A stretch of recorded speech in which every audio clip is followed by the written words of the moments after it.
جب سیدنا عمر فاروق رضی اللہ عنہ ہجرت کرنے لگے، آپ پہلے بیت اللہ گئے، بیت اللہ کا طواف کیا، 7 چکر لگائے، اور پھر مقام ابراہیم پر 2 رکعت نماز پڑھی، اور پھر وہاں اعلان کیا، اے قریش مکہ، اے کفار مکہ، کہیں یہ نہ کہنا کہ عمر چھپ کر چلا گیا، سن لو، آج عمر ہجرت کرنے جا رہا ہے، آج عمر جو ہے وہ مدینے جا رہا ہے، یثرب جا رہا ہے،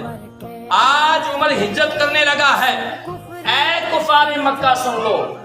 جو چاہتا ہے اس کی ماں اپنے بیٹے کو روئے، جو چاہتا ہے اس کی بیوی رندی ہو، بیوہ ہو جائے،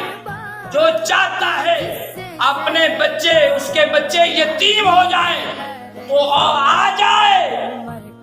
بیت اللہ کے باہر میدان میں مجھے ملے، آ جائے میرا راستہ روکے۔ رب کعبہ کی قسم ہے، عمر رضی اللہ عنہ تنہا نکلے ہیں، تنہا تلوار لٹکائے ہوئے تنہا تنہا مکے سے نکلے ہیں۔ رب کعبہ کی قسم، پورے کفر کی یہ جرت نہیں عمر کا راستہ روک سکے، کیونکہ حضور صلی اللہ علیہ وآلہ وسلم نے فرما دیا تھا، میرا عمر وہ ہے جس کے نام سے کفر جو ہے وہ لرزتا ہے، میرا عمر وہ ہے جس کے نام سے شیطان ڈرتا ہے،